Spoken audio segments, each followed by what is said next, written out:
Bonjour à tous, aujourd'hui on fait un bond dans le passé puisqu'on va essayer une voiture qui n'est ni un SUV, ni une voiture électrique, ni même une voiture hybride. Cet oiseau rare, c'est la Mini Cooper C. Vous aviez tous reconnu une Mini Cooper. La question à laquelle on tentera de répondre pendant cet essai, c'est est-ce que l'esprit Mini Cooper est toujours là?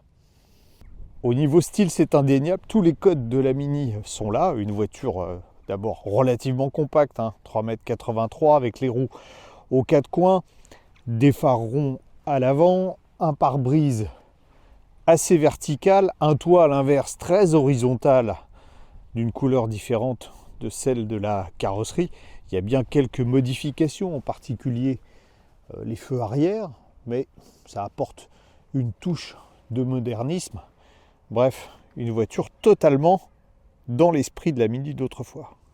Ce qui est aussi dans l'esprit Mini, mais là c'est pas forcément une bonne chose, c'est la capacité du coffre. 210 litres, c'est vraiment tout rikiki, surtout que je vous ai dit, la voiture mesure plus de 4,80 m de long, on pourrait s'attendre à une capacité accrue. Vous allez me dire, mais les places arrière sont peut-être vastes.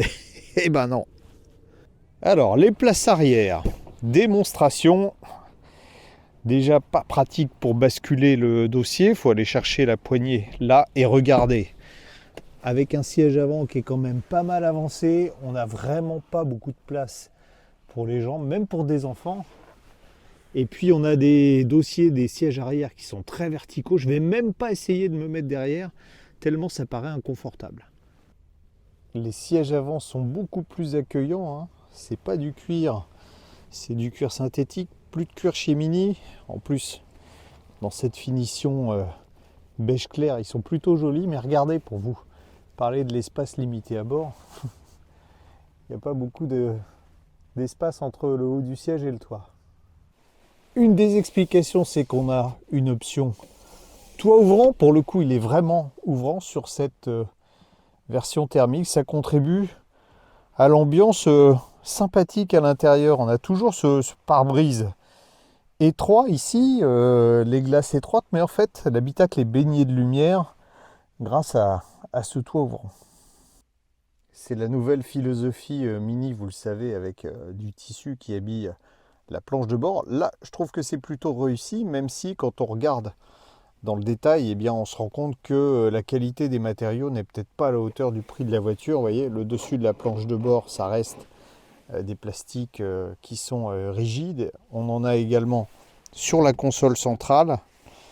Et puis les panneaux de porte latéraux, même chose, plastique rigide. Le gros morceau, c'est cet écran tactile de 24 cm de diamètre qui trône au niveau du tableau de bord, assez réactif comme vous le voyez. Le problème, c'est que, comme dans le tout tactile, il faut passer par cet écran pour régler la climatisation. C'est pas franchement pratique, mais ce qui est bien en revanche, c'est qu'on peut changer le graphisme des écrans. Vous voyez, il y a plusieurs modes. Moi, j'aime bien celui-là, un peu rétro. On rappelle les compteurs des Mini d'autrefois. On a quand même conservé quelques boutons physiques sur la console centrale. Ici, c'est pour le réglage de la radio, la mise en route.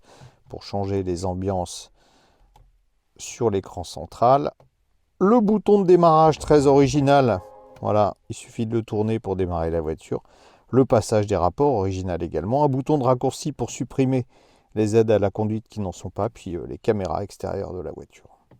On peut avoir la plupart des commandes au volant. À droite pour l'infodivertissement. À gauche pour les aides à la conduite. Et notre version d'essai est équipée d'un affichage tête haute qui est certes très pratique, mais alors qui coûte un bras. On reconnaît une vraie Mini, entre guillemets, à ça. C'est que, en fait, quand on soulève le capot, on lève les ailes avant avec. Ça permet d'accéder facilement à la mécanique. Une mécanique, comme je vous l'ai dit tout à l'heure, avec un moteur thermique 3 cylindres. Et c'est tout, pas de moteur électrique. Petit 3 cylindres, 1,5 litre. Tiens, pourquoi 1,5 litre? Parce que les ingénieurs de BMW, qui ne sont pas les plus mauvais motoristes du monde, ont découvert que la cylindrée unitaire de 500 cm3 était la plus efficace. Donc le 3 cylindres, 1,5 litre, le 4 cylindres, 2 litres. Ce moteur qui peut fonctionner sous cycle Miller à faible charge, turbo compressé, développe 156 chevaux. Vous allez voir que c'est suffisant. Petite précision tout de même, même si la voiture ressemble à la version électrique, elle utilise toujours l'ancienne plateforme. Et pourquoi? Parce que c'est une Mini qui est toujours fabriquée en Angleterre alors que la version électrique est fabriquée en Chine. Donc la vraie Mini, c'est elle. Un détail qui ne va pas faire nos affaires, c'est celui-là. Vous voyez, on a un flanc de pneu qui est vraiment très bas. Des roues de 18 pouces. Donc on se doute qu'une Mini qui est déjà pas réputée pour son confort, avec une monte pneumatique comme celle-là, ça va pas être fantastique. Les purs et durs vont sans doute regretter la disparition du levier de vitesse. Avec des débattements très courts, c'était un peu l'esprit de la Mini Cooper. Désormais, on a une boîte automatique, en fait une boîte robotisée à 7 rapports, mais il faut bien reconnaître que en termes de confort, de conduite, quand on roule gentiment, c'est quand même beaucoup plus appréciable.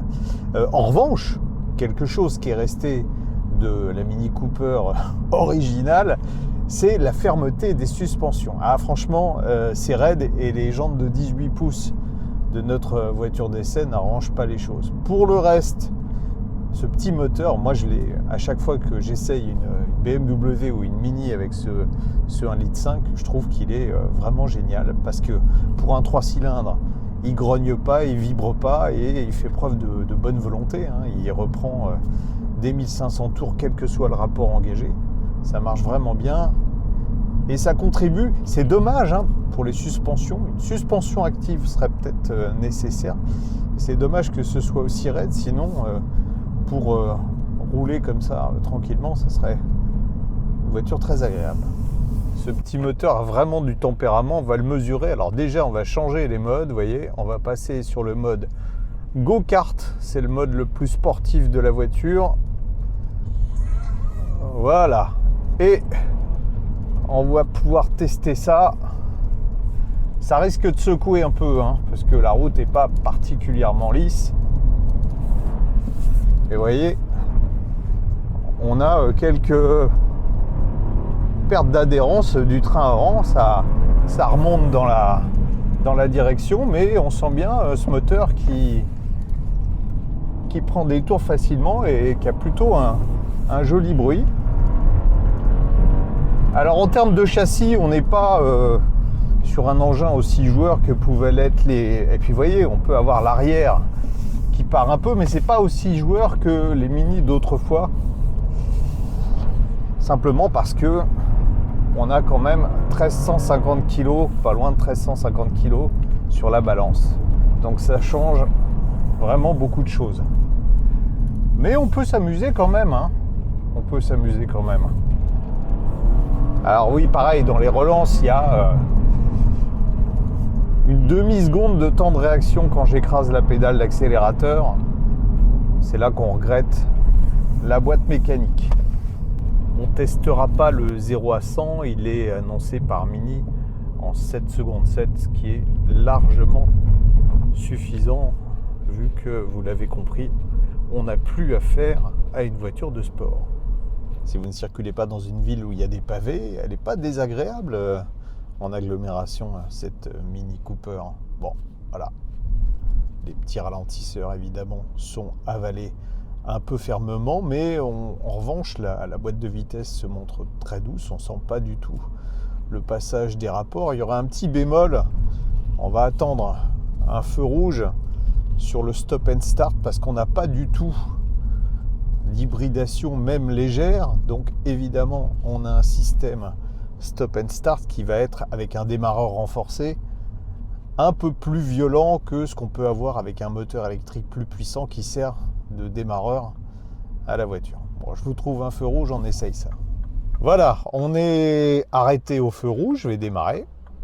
Ouais, vous voyez, démarrage un peu plus violent avec un petit à-coup au moment où on enclenche la vitesse. Donc c'est beaucoup moins agréable. Mais c'est pas un défaut monstrueux. Et puis on peut couper le stop and start. Mais le problème, c'est que si vous coupez le stop and start en agglomération, la consommation va grimper assez vite. On va dépasser allègrement les 8 litres au 100 à comparer aux 4 litres et demi, 5 litres des modèles qui sont hybrides dans la même catégorie. Là, c'est vrai que On se dit que cette Mini reste une voiture du passé, malheureusement.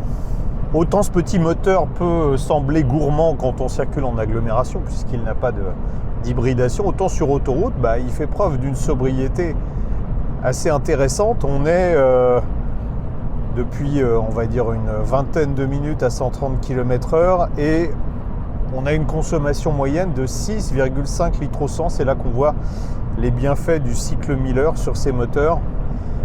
Donc une consommation très raisonnable à 130.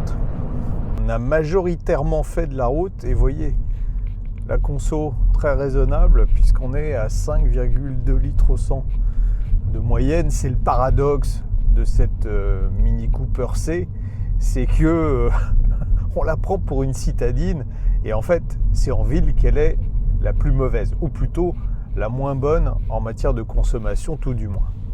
Est-ce que cette Mini Cooper conserve l'esprit Cooper des débuts? Pas tout à fait, parce que si vous cherchez une voiture sportive, c'est pas ça qu'il vous faut. En revanche, elle conserve l'aspect tape-cul des premières Mini Cooper. Bon, trêve de plaisanterie. En fait, c'est une voiture qui est bourrée de défauts et c'est sans doute pour ça qu'elle est attachante. Mais malheureusement, elle a un défaut qui devrait mettre fin à toute discussion. Je suis même obligé d'avoir une petite anti-sèche pour vous en parler. C'est que dans cette finition, elle coûte déjà 35 210 €. Il faut ajouter 610 € pour les jantes de 18 pouces, que je vous déconseille totalement. Ensuite, on a des packs d'options. C'est comme ça que travaille Mini. On a 2 packs d'options sur cette voiture qui vont presque jusqu'à 8 000 €. Un premier pack d'options à 4 650 €, un deuxième pack à 3 340 €. Total, asseyez-vous, 43 810 € auxquels vous rajouterez, je ne vous le donne pas puisque ça va changer, un malus écologique, bon, certes inférieur à 1 000 €, mais voyez, la totalité de la facture, on sera aux alentours de 45 000 €. Ça fait quand même cher pour une citadine qui sera en plus pas la plus à l'aise en ville.